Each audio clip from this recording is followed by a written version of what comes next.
Are we getting tuned in? Are you sure? Okay.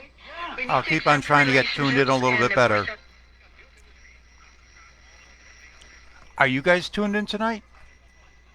Are you guys tuned in tonight? Oh, because I'm trying to get tuned in tonight. Are you tuned in? You're always tuned in.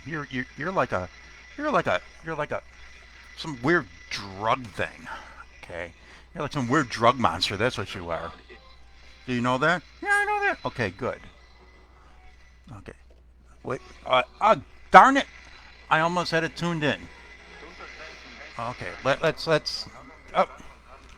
Okay. Where's the tune-in device? Where's the tune-in device? Here's a tune-in device. Okay. This is how we tell if we're tuned in. Okay. No, we don't do that. We don't. Come on. Come on. Come on. No, we go there. And we go there. And we go there. And are we tuned in yet? This is all going to make me drink. You know that, right? Okay. Fine. Okay. Yeah, we're tuned in. Should I start the show? I don't really have announcements or anything like that today. You know that, right? Okay. I'm basically doing this to make you happy. Thank you. Okay, good.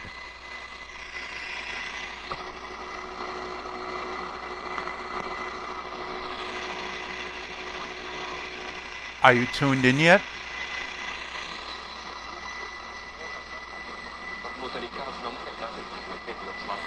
Tune in, tune in, tune in, tune in. Come on, get tuned in. Come on, you could do this with me. Get tuned in with me tonight. Come on, we could do this together. Okay. Tell them, tune in, tune in, tune in. Okay. Just tell them once. Just say tune in, tune in. Okay. Thank you. So go ahead. There's too much noise this week. You know that? And come on, come on, come on, come on. We can get people tuned in. We get people tuned in. Tuned in, tuned in, tuned in, tuned in, tuned in, tuned in. I think we're all tuned in tonight. Thanks for joining me tonight. I did a sound check. I hope everybody could hear me. And I don't have any guests tonight. I don't have any announcements really today. I'm just going to sit here and drink wine.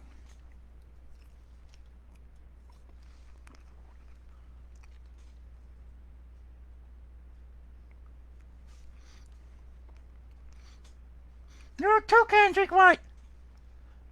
Don't act like Vito Carli.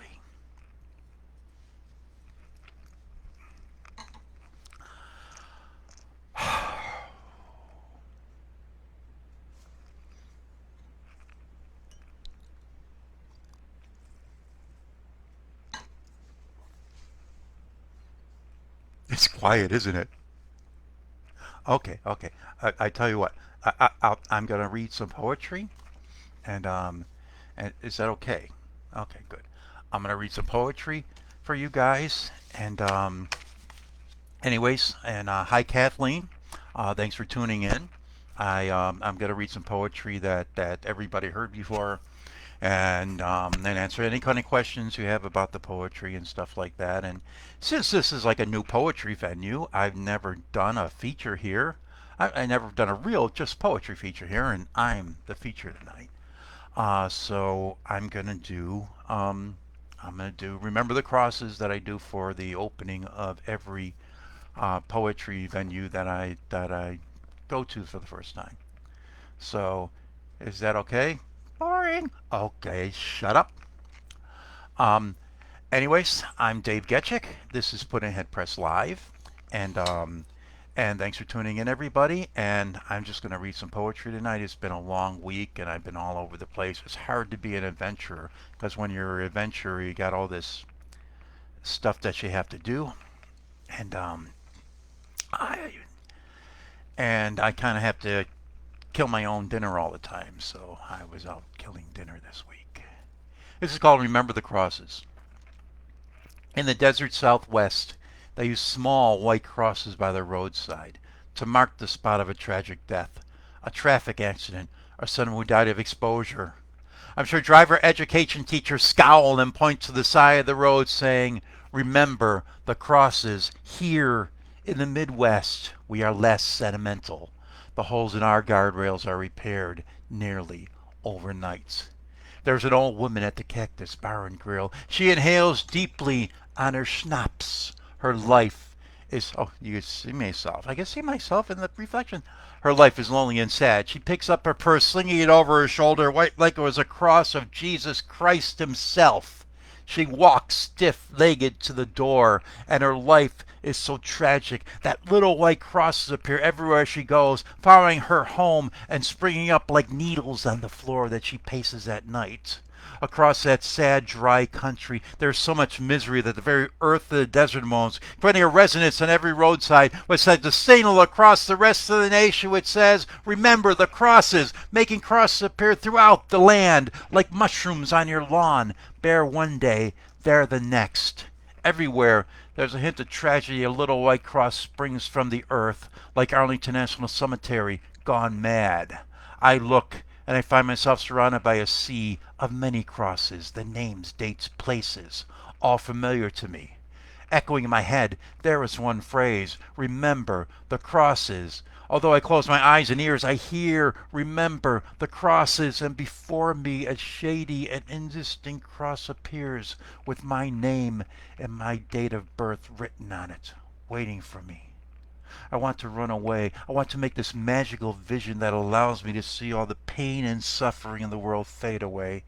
You see, I've always wanted to make some place where people could come and hang their crosses at the door, a place where sadness and tragedy cannot penetrate.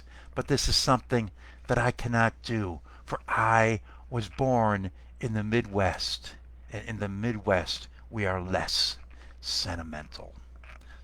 Thank you for reading that. Okay. I don't know if anybody's watching tonight, so basically this reading is for you. I know. I got a big ego. I gotta satisfy it. Okay. Yes, I know you got a big ego.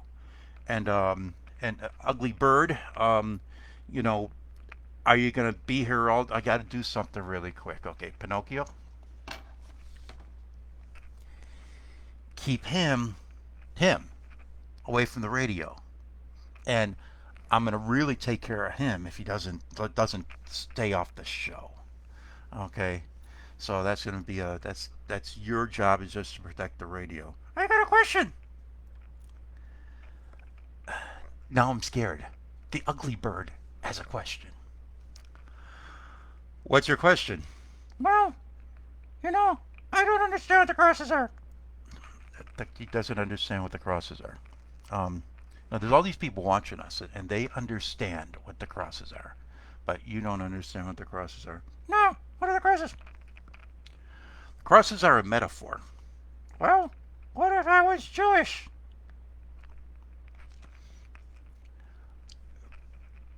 Crosses are a metaphor over many, many different cultures. I mean, everybody has a metaphor, an idea in their mind with what a cross would be or what a cross would mean to me.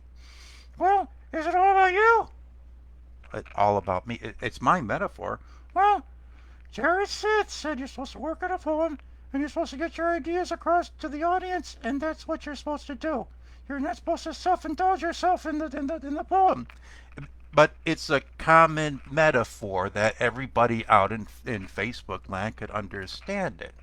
Well, I think that it needs more explanation. No, no. You got to understand. A poem. It, uh, I'm not just reading the poem to somebody. Okay. I'm not just performing or reading the poems. There's somebody out there who's receiving the poem. Okay. Whether it's in print or whether it's in through their ears. They're still receiving that poem, and they're part of that equation. So it really doesn't matter if I get my exact metaphor, if I get my exact metaphor across, because the metaphor goes out to the listeners involved too, and they you know they make the poem in their minds as much as I make the poem in my mind. But that's not right. You should say what you mean and always say what you mean in a poem. And everything that you need should be in the poem. Everything that the listener needs to understand a poem, 100% should be in the poem. That was a big thing during the 60s where I can't remember exactly what they called it, but you had to basically, they wanted people to not have any kind of reference that wasn't outside the piece of literature. That's the way it should be. I know you're ugly and you're old, okay? But modern day literary theory. Screw modern day literary theory. Modern day literary theory says that I could do a metaphor and it could be translated by the people who are receiving it. But don't you always talk about time being able to communicate great ideas? Yeah. But you're just not communicating ideas when you're doing it. No, you're communicating emotions and stuff like that. You're communicating a subconscious thing. I never really knew what this poem meant until years and years afterwards.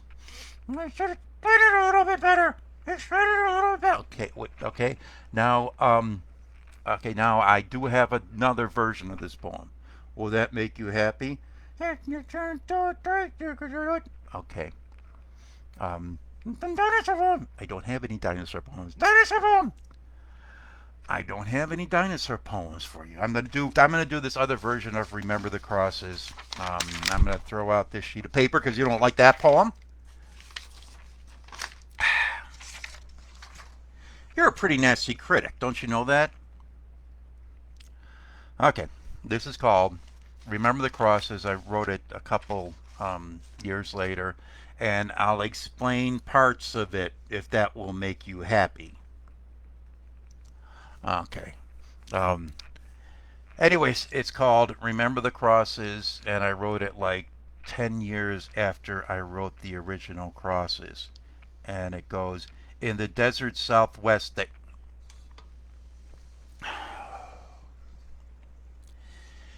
in the desert southwest, they use small white crosses on the roadside to mark the start of a tragic death, a traffic accident, a stray bullet, or someone who died of too much exposure.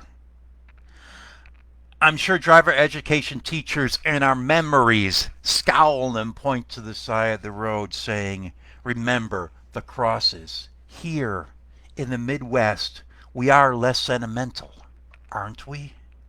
The holes in our guardrails seem to be prepared nearly overnight. There's an old woman at the Cactus Bar and Grill. She inhales deeply on her schnapps. Oh, schnapps. Reminds me I have to get drunk tonight. I have sat in the next stool. I have drunk with her. I have shared her life. Her life is lonely and sad. She picks up her purse. I carry a wallet.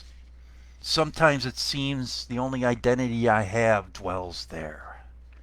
She picks up her purse, slinging it over her shoulder like it was a cross of Jesus Christ himself. She walks stiff-legged to the door, and life is so tragic that little white crosses appear everywhere we go, and they spring up like needles on the floor that we pace at night. Across that sad, dry country, there is so much misery, the very earth of the desert moans. Have you ever woken up to find the desert right outside your window? So quiet, so barren, so alone. There is an emptiness. There is an emptiness. There is a residence on every roadside, every crossroads, every choice, which says a signal across the rest of the nation which says, remember the crosses, making crosses appear throughout the land, like mushrooms on your lawn, bare one day, there the next. There was a tree outside my house as a child. It was an elm tree. It was the first tree I knew. You see, that was an elm. That makes that a maple, an oak. That makes a catalpa tree. with the clapping sound of the leaves in Grant Park in Galena, Illinois. When it died, the city took it away. Each year, I was reminded of it by a little white circle of mushrooms. You see, it's called a fairy circle. It's where the fairies dance in a ring at night. Year by year, nature's magic little memorial to my childhood dreams became less and less, smaller and smaller, littler and littler. Whenever there is a hint of tragedy, a little white cross appears from the earth. I remember walking through Arlington National Cemetery. You could get lost. I did not see the graves. I did not see the graves. I have fallen veterans. I saw 1,000, 1,000,000 tragedies in 1,000,000 lives, like Arlington National Cemetery, gone mad.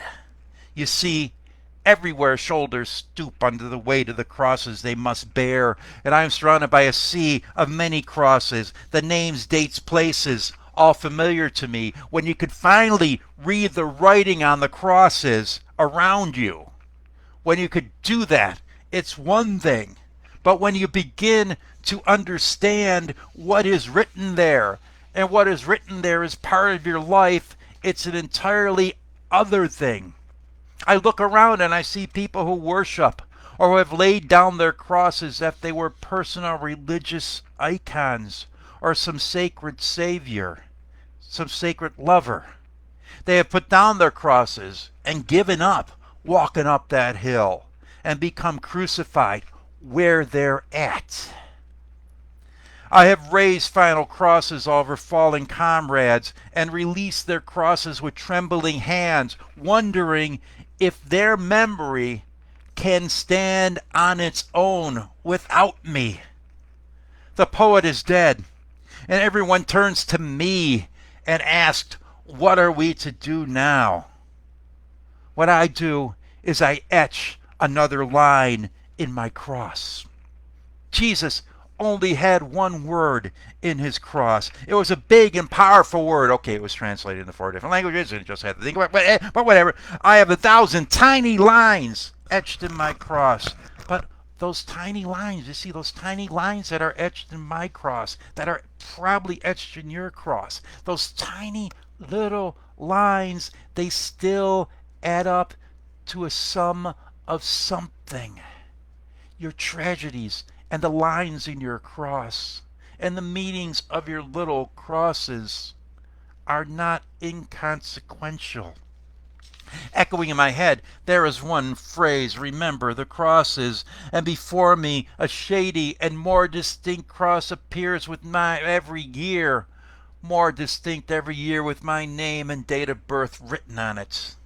It seems I can read the lines on my cross. 1969, the death of my grandfather. I never knew he could play the piano. 1972, my grandmother died, my busha. I never learned her language, never said I love you in any language that she could understand. 1979, I really thought she loved me. I want to run away. I want to lose this magical vision. Lose it! The magical vision that allows me to see all the pain and suffering in my life fade away. My life was never ruled by tragedy before. It's not the big things. You run your hands over those, and over time the big things become smoothed out. It's the little things, the things you don't really understand, so you really can't totally process things, the little things. You run your hands across them, trying to read them as if they're braille, because they're not in your language, because you don't really know what they say and where they came from, and you try to read them like braille until your fingers come away bleeding.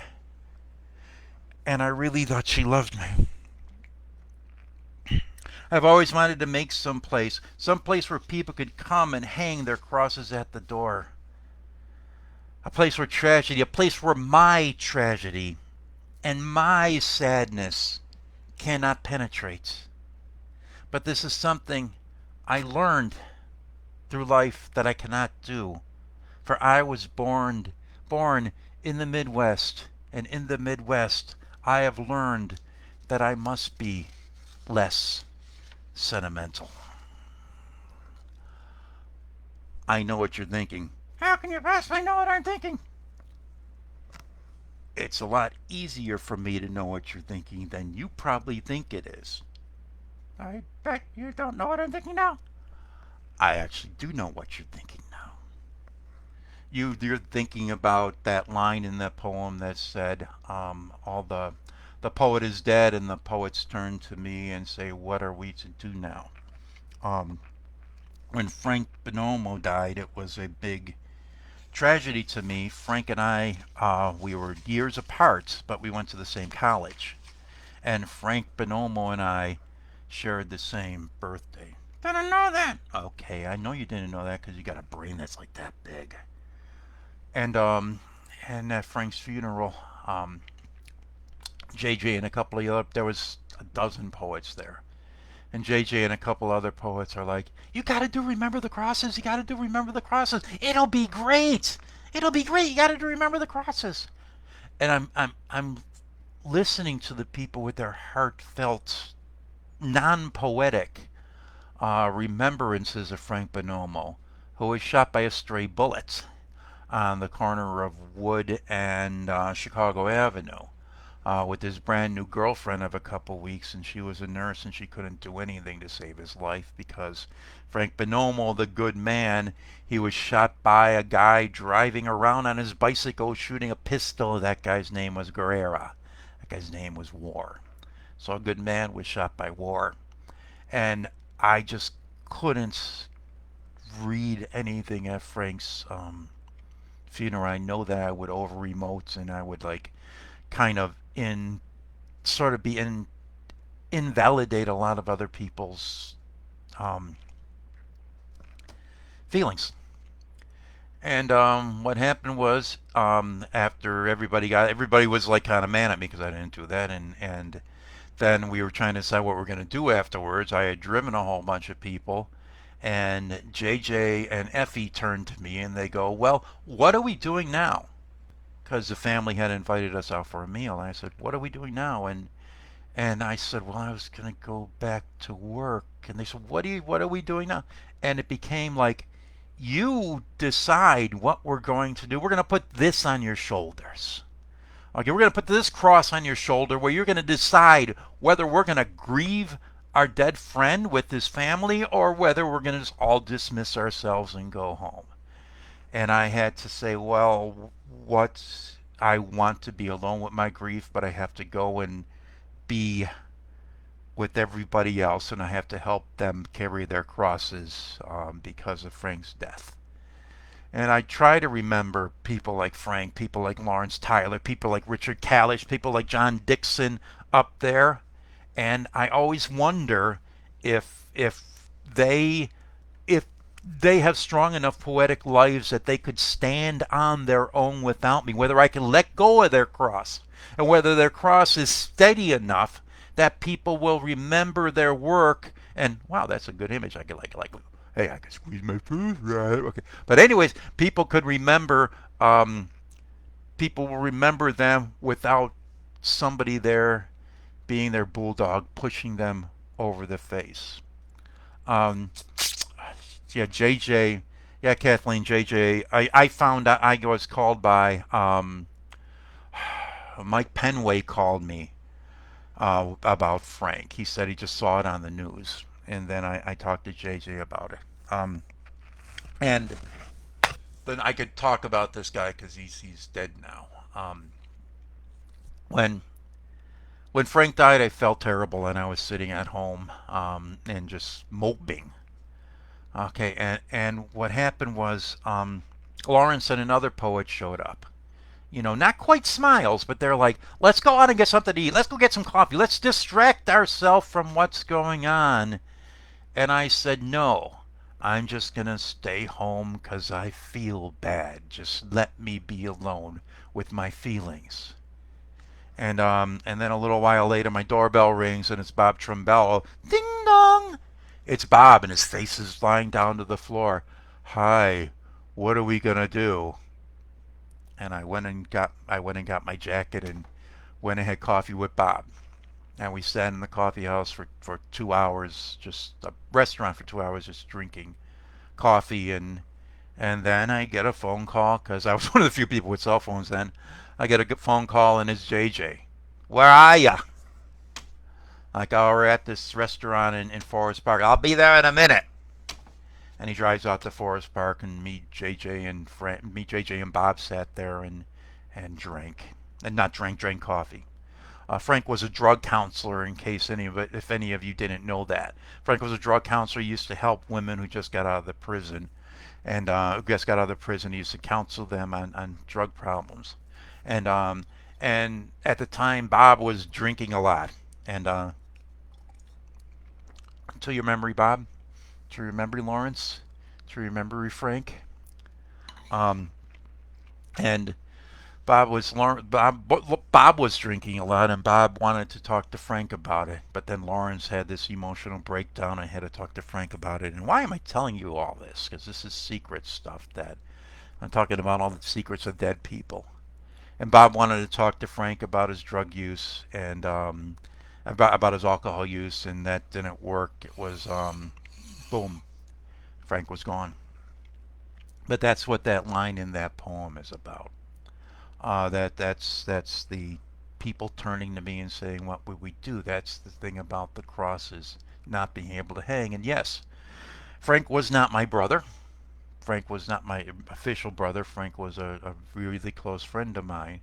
So yes, Frank, I miss him terribly, but it was in a lot of ways a little cross. My sister, she was a bigger cross, but those little crosses, like those little crosses, friends who die, pets who die. Okay, they're all little tiny crosses, but once you add up all your little tiny crosses in your own personal cemetery, I guess, those little tiny crosses are the souls of what could have been, maybe what should have been. So I'm talking too much about that poem. Um, anyways, that's some of the stories behind Remember the Crosses, and I talk about the cactus bar and is this? Am I talking too much? Okay, yes, I know I'm talking too much. Anyways, Remember the Crosses. The actual Cactus Bar and Grill is an actual bar and grill.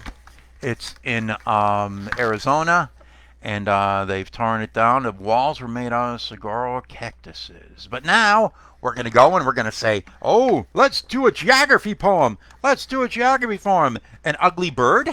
This is the real reason I have you here. So you could pick where we're going to do a poem about today. So I want you to go and pick where we're going to do a poem. Okay, you ready, ugly bird? Okay, here we go. Pick where the poem's gonna be. Ah! Okay. It's too dark in here for me to tell where this is. Um, I can't tell where this is. Omaha! That's not Omaha. Omaha!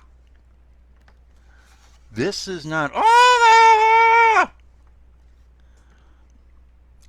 Okay. Why am I listening to a bird? Why am I listening to a bird? Because you're having a psychotic breakdown? Oh, okay. Will the drinking help? Drinking always helps. I know that.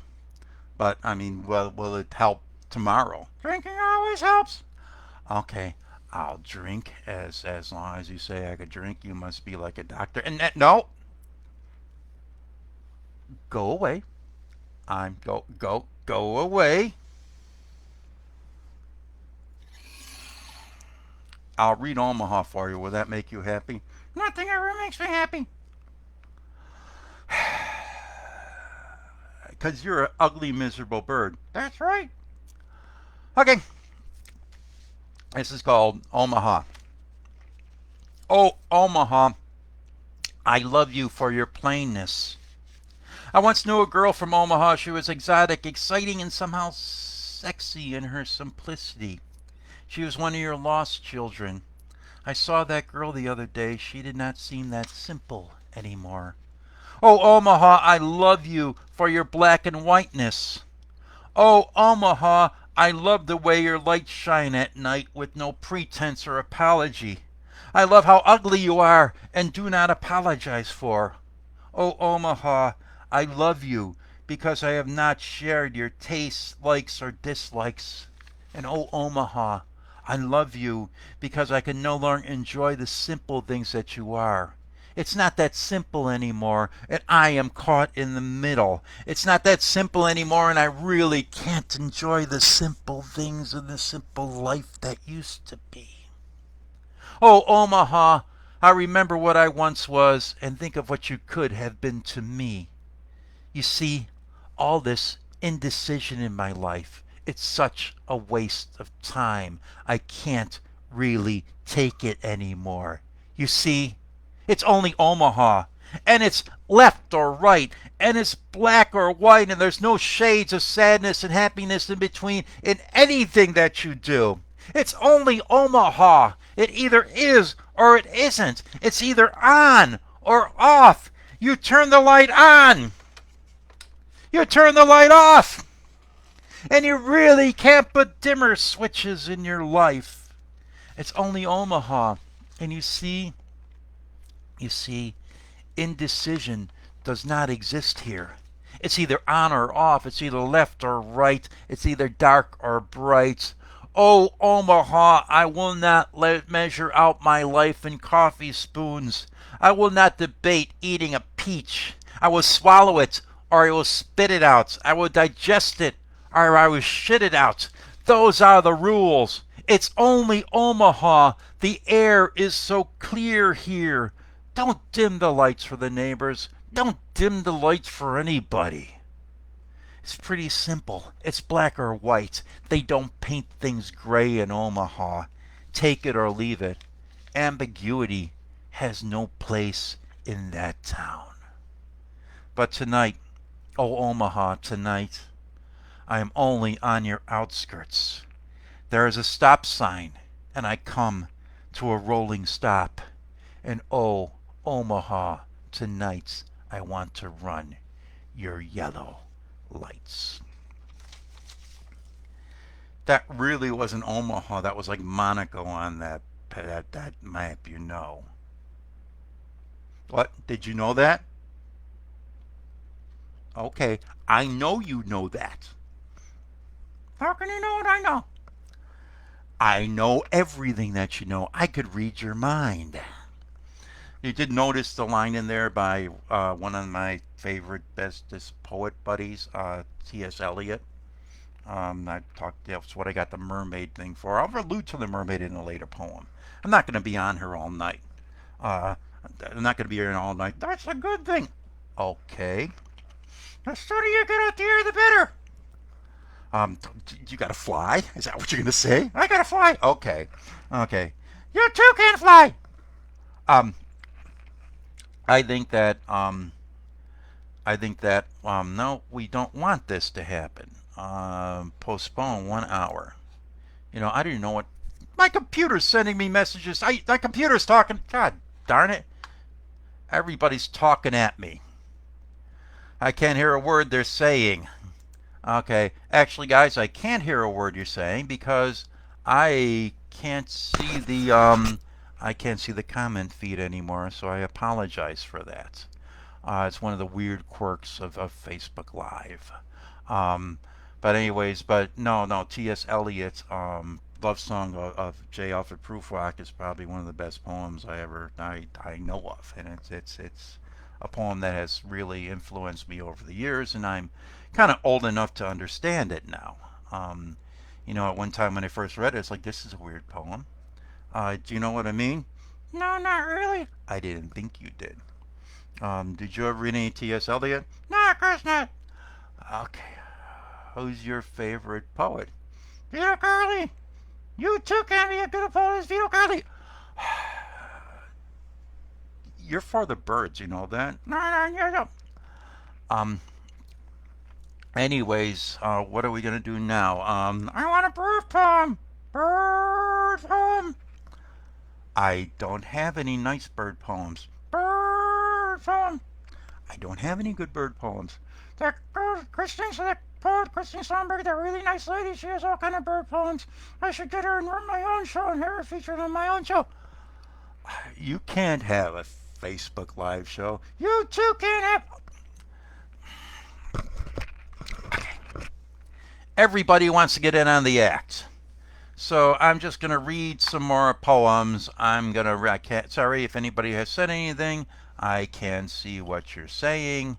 And I don't want to press that button there because that will really screw things up. And hold on. I could see that Dina Stewart is saying T.S. Eliot is amazing. Wow. Yeah, I could if I turn this down, okay, I can now see what everybody's saying on my little screen.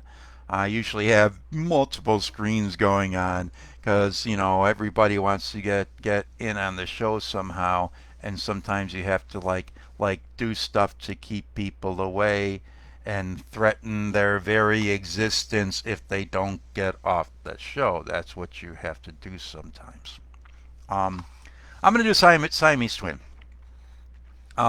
It's like I got a whole string of circus poems on Dog-Faced Boy, and the Strong Man, and they're related to my Phantom of the Opera poem series. Anyways, this is called Siamese Twin. Love is such a strange thing in this world of ours. To have that connection, to even desire that connection with another, is something unnatural. I want to be a Siamese twin, to have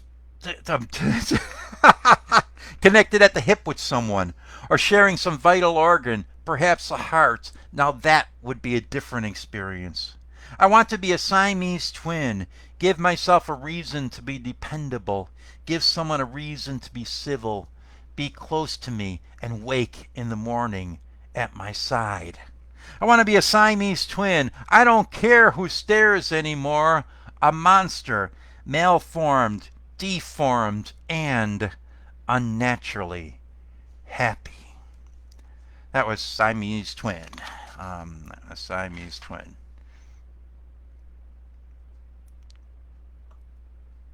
Yes. What girl did you write that about? None of your business. Oh, you write all these poems about these women in your life? Hey, yeah. So what? Don't you? You too can write. Does Vito have any bird poems? I'm sure Vito has a bird poem somewhere. Can Vito come and read a bird poem to me? I, I don't know. I don't know. I don't know. Okay, this is a weird poem. I try. Excuse me, Pinocchio. I know, Pinocchio. You have the patience of a Disney bank. I try to remember happier times. I try to remember the past. And when I play it back in my mind, all I hear is white noise. Could it be every memory I had of you, I thought I had of you, is white noise? Something that I really can't understand? I listen closely, and I try to imagine what it was like when you and I were together. I try to remember. I can only imagine. Do I really just hear white noise? And can I only imagine what the truth is? I hope tuning in that didn't tune everybody out. Birds, birds, birds, birds, birds, birds, birds, birds. No birds. Dinosaur. No dinosaurs. Jeez.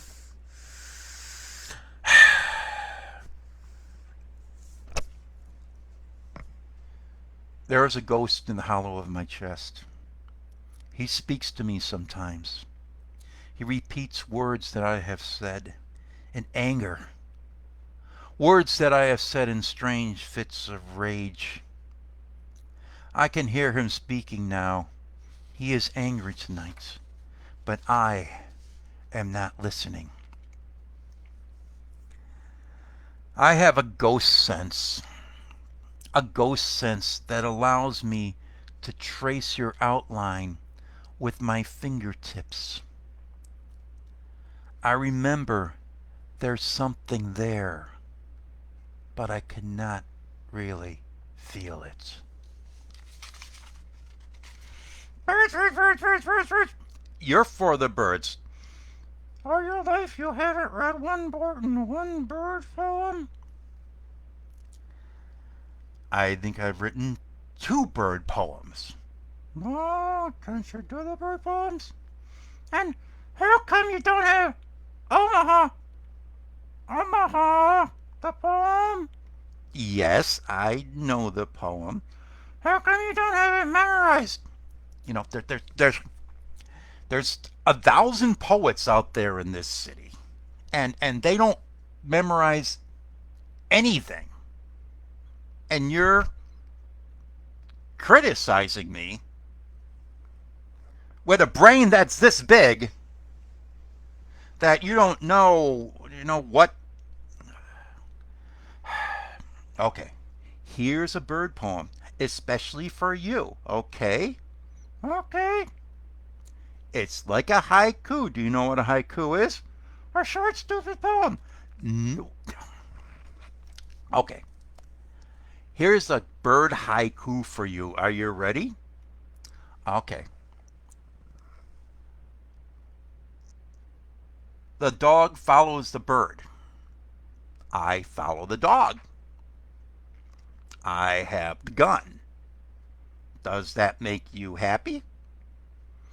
Does that make you want to be less of a pain in the bird butt? Okay.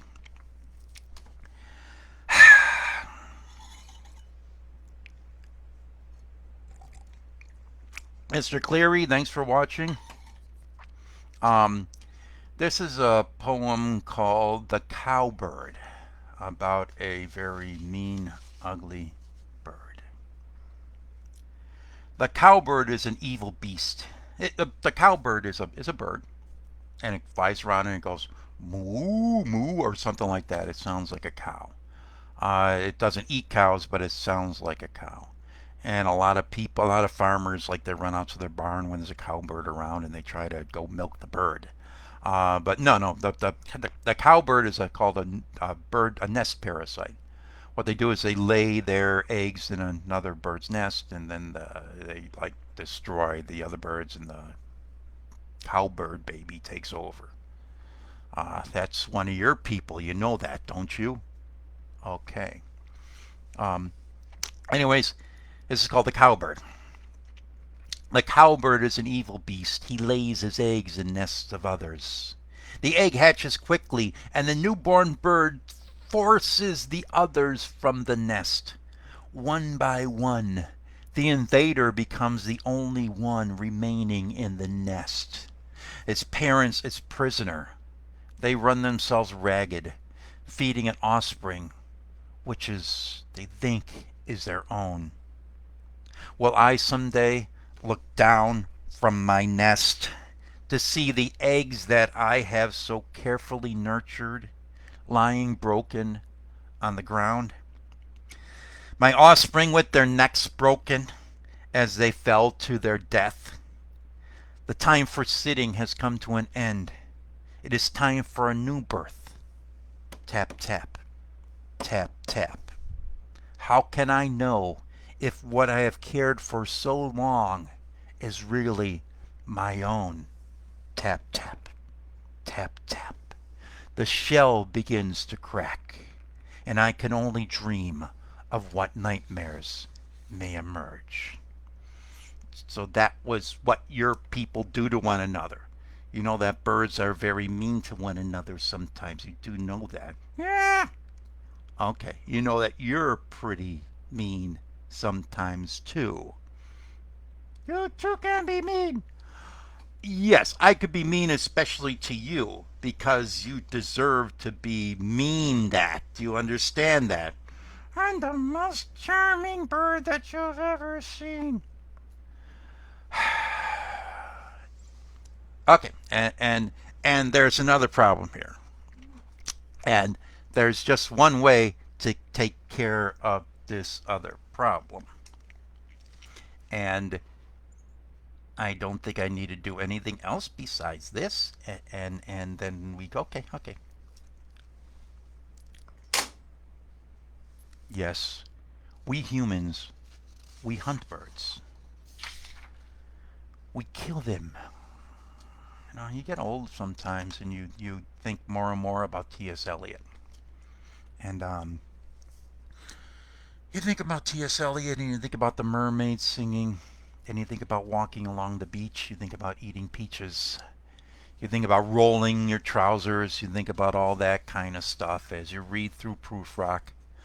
Let us go then, you and I, while the evening lights up the sky like a patient etherized upon a table.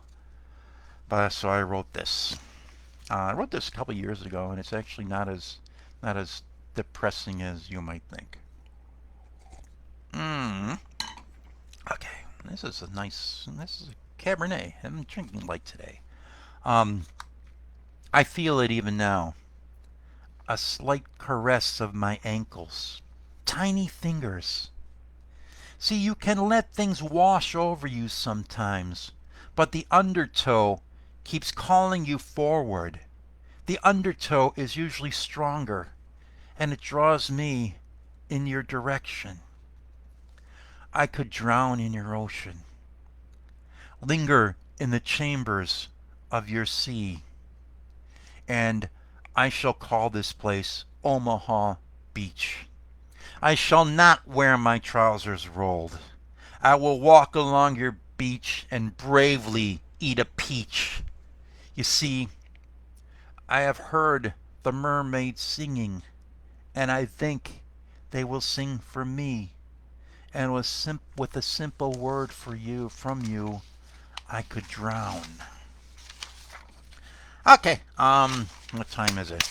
Let's see. I've been blabbing around for all this time, and thanks everybody for watching. And I'm sorry for the I'm sorry I didn't have announcements for everybody. I'll try to get them next week. It's been a hell of a week, hasn't it been a hell of a week? Yes, it's been a hell of a week. Not just a hell of a week, but a hell of a week all over, right? Hell of a week all over. Okay. How come you repeat how come you repeat everything I say?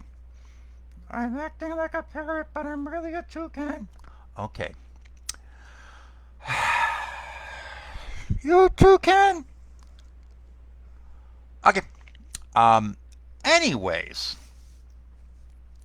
I'm driving down the road and I look in the car next to me and there's this black-haired girl with these dark glasses, the narrow stylish kind, and she's hunched over her steering wheel and she has this cell phone plastered to the side of her head, and the only thing that was unusual was that she was crying.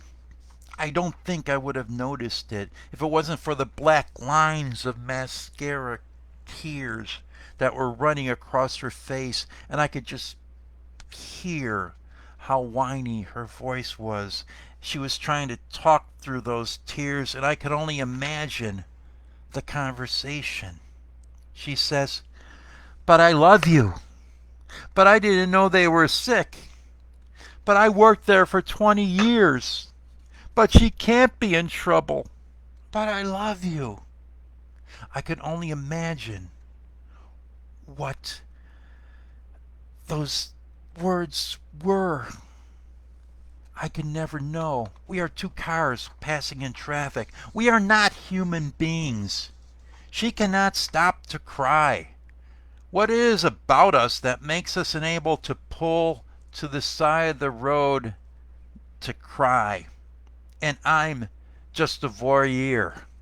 I am driving myself too, and she's driving herself. despite the tears falling down her face. There is no way two cars passing in traffic can comfort one another. We are prisoners of those vehicles, and we can only imagine the other's tears. My imagination of her distress can only live in my distress. I live in my imagination, not hers, and I transfer my grief to my thoughts of her, and I grieve. Um, Anyways, I'm just about to wind up the show. I'm going to try to come back next week with some announcements of what's going on in the neighborhood. It's a beautiful day in the neighborhood today. Hopefully it'll be beautiful next week. There's some stuff going on with Poets and Patrons. Christine Swanberg did a couple things more for the Poet Laureate stuff. And I don't know. And there's going to be some readings with the Tallgrass Writers Guild coming up, and Poets and Patrons contest readings are coming up. Jared Smith has some stuff going on, and I really just need to take a nap this week. But I got a secretary. Okay, will you be my secretary? That's for the birds. No, I really need somebody to go through and tell me where all this stuff is all the time because I can't keep up with it. And I really need somebody to search through Facebook to try to find stuff and search the airwaves to try to find what's going on. Like Sid Yiddish is going to be on some kind of radio station coming up, and Sid Yiddish has a show tomorrow night, and James Gaultier has a show on Thursday, and I just don't have time to tell people about this. So, okay. Next week I'll make the announcements for you. I'll look forward to that. I don't know how it's going to go, but I'll look forward to that. Anyways, I'm going to end on some kid stuff here. Some kid stuff here, and I'm going to finish getting drunk tonight because you're driving me nuts. And somebody has to you know get me drunk. It might as well be me. As a bartender's not working anymore. Anyways, it's called My Dog Has Learned to Play the Saxophone. My dog has learned to play the saxophone. It happened when I was not at home. He plays it morning, noon, and night. It's really a peculiar sight. He likes to make those high notes howl. He likes to make those low notes growl. Now it's okay, I wouldn't mind. He's out of tune about half the time. But this makes my teeth to clench. The cat's on the piano bench. If you think you can't decide to have it baked or have it fried, I guess it's because you never tried to eat something with worms inside. You know you cannot tell by sight because usually it looks alright, but you wouldn't take a second bite, it'd give your mouth an awful fright. For if you bite into a worm deep into its ectoderm, you'll find that it's not really firm, and then it will begin to squirm and yuck. So make a choice and don't be late about what you want out on your plate. If you take time to debate, you may find you are eating bait. Or if you're a Gilligan's Island fan, if you think you can't decide to have it baked or fried, I guess it's 'cause you never tried to eat something with worms inside. You know you cannot pound by sight 'cause usually it looks alright. When it give a second bite, it give your mouth an awful fright. Or if you're a Led Zeppelin fan, how does that song go? If you think you can't decide to have it baked or fried, I guess it's 'cause you never try to eat something with worms inside. Oh, eat something with worms inside. This is called Self-Portrait. The fat kid always ate too much. In fact, he ate a whole big bunch. One day I think that he will burst if ulcers do not get him first. You know what? Way far down the sidewalk there lives the beast with purple hair. Has big teeth and talons too, and I'm sure he'd like to eat up you. But don't be scared, it's very far.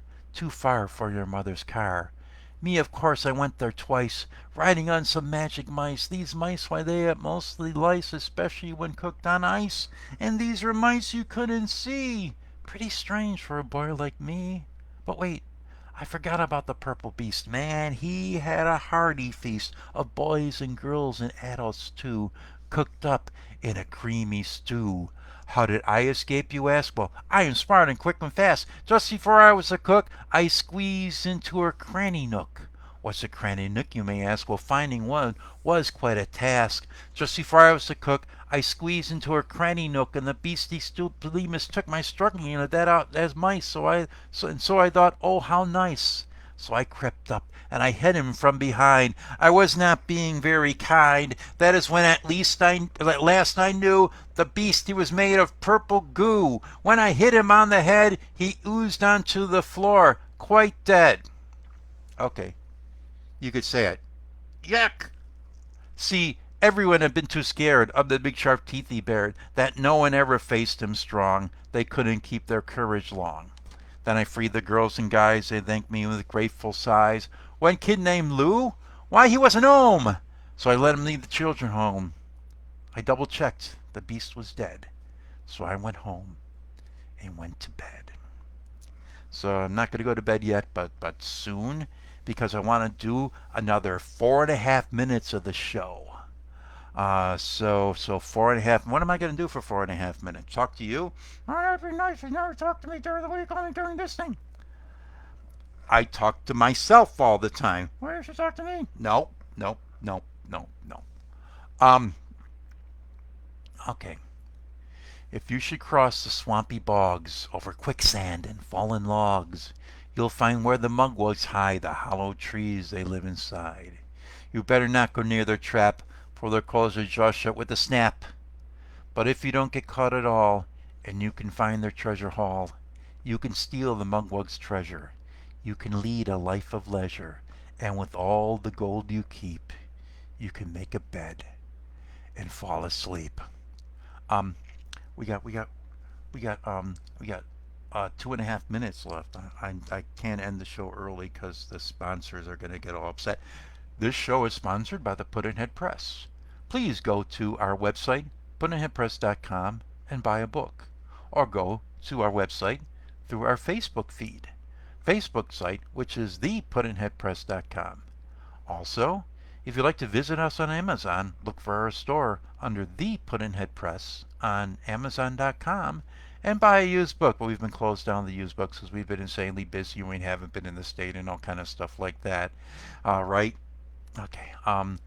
Anyways, but visit puddin'headpress.com, buy a book by Christine Swanberg, Jared Smith, Kathleen Schandelmeyer, all kind of Chicago poets. And you could go there and take a look at a Chicago poet's bibliography and tell us all the books that you have on your shelf at home. I'm sure people have books on their shelf at home. You know that, don't you? And I'm sure people have poetry books by Chicago poets. You know that, don't you? Okay. And I've been bugging people for years to send me their list of Chicago poets that I don't have in the Chicago Poetry Bibliography. You know that, don't you? Okay. How come not everybody else that knows that? Vito Carli's book on there? Yes, I have Vito Carli's book on there, okay? What, are you Vito Carli's agent? Well, somebody needs to be. And Bob Lawrence has a lizard. Can you put Bob Lawrence's lizard on the show? You want me to put a puppet on my Puddin'head Press Facebook live show? Oh yeah, he's a nice puppet. I hate that puppet. He hates me. He's Bob Lawrence's agent. You like Bob Lawrence, don't you? I like Bob Lawrence, but I don't like Bob Lawrence's pet lizard. He's not a pet. He's his agent. I'm not your pet. I am your critic. I am your critic. I am your super ego who tries to make you do things that you don't want to do and you should do. Don't you know who I am? Okay. Wow. Okay, well, I gotta go for another 15 seconds. And It's not. You have to go for another 15 seconds because you have a contract with me. I don't have a contract with you. You're a ugly bird that I had as a child, and I just pulled you out and perched you on top of the Zenith radio, and you just started talking to me. Yeah, that's what you think. Okay. Um. Well, ladies and gentlemen, I'm gonna be signing off. Don't think of this ugly thing all night, and don't have nightmares. And anyways, Lita Gomez, thanks for watching, but I'm going to sign out. But I'm going to try something here, and I don't think it's going to work. If I press that, and I go like that, is this going to work? I have no idea, but I tried to do something. I'm trying to do that. This is an experiment, and I'm going to give this experiment another 1 minute. See, Facebook Live changes all the time, and it can never tell what Facebook Live is going to do.